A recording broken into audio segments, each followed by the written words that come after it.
야구가 멈춘 11월, 모든 것이 끝난 줄 알았다. 차가운 바람이 불고 텅 빈 야구장에는 쓸쓸한 먼지만 굴러다니는 줄로만 알았다. 하지만 그 고요한 공백 한가운데 마치 꺼지지 않는 불꽃처럼 타오르는 뜨거운 콘텐츠가 있었다. 모두가 야구의 끝을 이야기할 때 감히 진짜 야구는 지금부터라고 외치며 야구 팬들의 심장을 다시 뛰게 만든 불꽃 야구가 바로 그 주인공이다. 이 대담한 도전은 단순한 예능 프로그램의 성공을 넘어 한국 스포츠 콘텐츠 시장의 새로운 지각 변동을 일으켰다. 팬들의 감정선부터 보이지 않는 기술의 영역까지 불꽃 야구가 폭발적인 성공을 거둔 진짜 이유를 7가지 충격적인 비하인드 스토리로 심층 분석한다. 야구 시즌이 종료되는 10월 말, 대부분의 스포츠 방송국은 축구, 농구 등 다른 종목으로 시선을 돌리거나 기존 야구 콘텐츠를 재편집해 방영하는 관행을 이어왔다. 야구 팬들은 어차피 내년 봄까지 기다린다는 암묵적인 전제 때문이었다. 그러나 이는 팬심에 대한 치명적인 오판이었다. 불꽃 야구 제작진은 이 틈을 단순한 공백이 아닌 갈증의 시간으로 해석했다. 2024년 말 한 리서치 기관이 공개한 데이터에 따르면 프로야구 시즌 종료 직후 2주간 야구 관련 온라인 커뮤니티의 활동량은 오히려 비시즌 평균 대비 150% 급증한 것으로 나타났다. 팬들은 비시즌 동안 올해의 아쉬운 점, 내년 시즌 예상, 선수들의 비하인드 스토리 등 야구에 대한 감정을 해소할 출구를 애타게 찾고 있었다. 불꽃 야구는 정확히 이 지점을 파고들었다. 기존 방송들이 끝난 야구를 다룰 때 이들은 끝나지 않은 야구의 스토리를 라이브로 던져줬다. 한 스포츠 마케팅 전문가는 불꽃 야구는 팬들의 잠재적 욕구를 간파한 최초의 콘텐츠라며 경쟁자들이 수요가 없다고 단정할 때 이들은 공급이 없다는 문제를 해결하며 시장을 독점했다. 이는 단순한 틈새 시장 공략을 넘어 콘텐츠 기획의 패러다임을 바꾼 혁명적 시도다라고 평가했다. 이처럼 불꽃 야구는 11월의 공백기를 위험이 아닌 기회로 인식하고 팬들의 숨겨진 열망에 불을 지피며 야구 콘텐츠의 새로운 영토를 개척했다. 불꽃 야구의 성공은 단순히 콘텐츠의 힘에만 의존하지 않았다. 오히려 콘텐츠를 어디에서 보여주느냐에 대한 치밀한 설계가 그 밑바탕에 깔려 있었다. 이들은 유튜브, 스튜디오 C1, SBS 플러스라는 세 개의 플랫폼을 마치 하나의 거대한 유기체처럼 엮어냈다. 유튜브는 화제성을 위한 콘텐츠의 입구 역할을 완벽하게 수행했다. 라이브 하이라이트, 선수 인터뷰, 짧은 숏폼 영상들은 알고리즘을 타고 빠르게 퍼져나가 "이게 뭐야?" 라는 호기심을 유발했다. 통계에 따르면 불꽃 야구 관련 유튜브 클립의 총 조회수는 시즌 방영 2개월 만에 1억 회를 돌파했으며 특히 3분 미만의 핵심 재미 클립들이 전체 조회수의 60% 이상을 차지했다. 이는 시청자들이 가볍게 유입될 수 있는 강력한 통로가 되었다. 다음 단계인 스튜디오 C1은 팬들이 정착하고 몰입하는 핵심 허브였다. 유튜브에서 유입된 시청자들은 본편은 어디서 보지? 라는 궁금증을 안고 자연스럽게 스튜디오 C1으로 이동했다.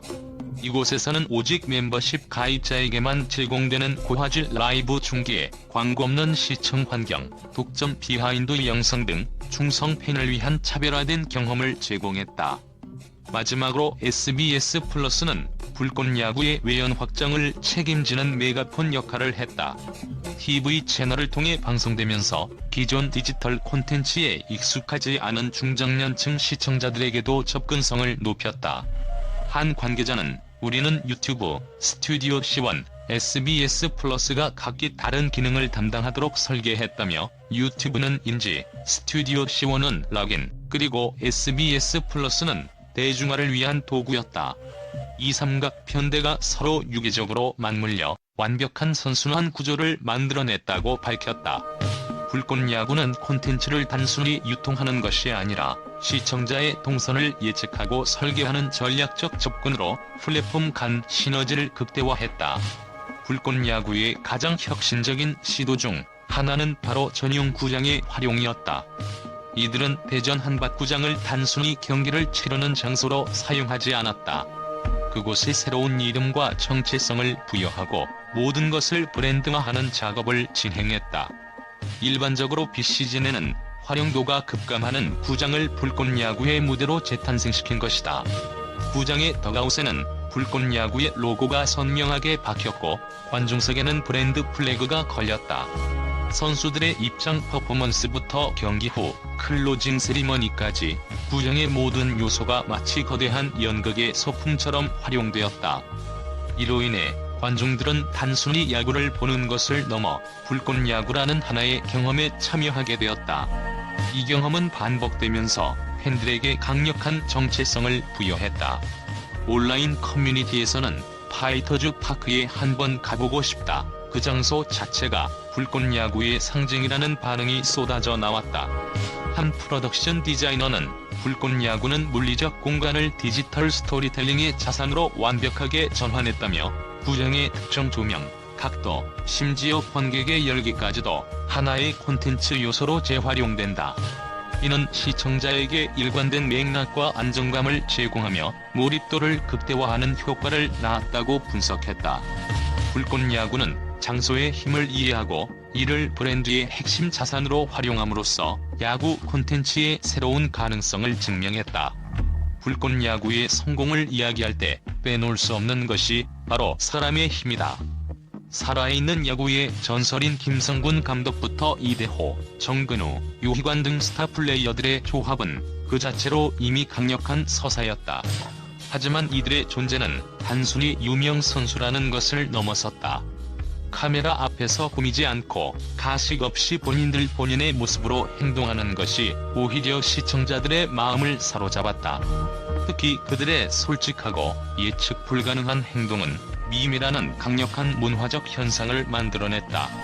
이대호 선수의 진지한 모습, 유희관 선수의 재치 있는 입담, 심수창 선수의 성민이 나이스볼 같은 우연한 한마디가 시청자들의 기억에 깊이 각인되었다.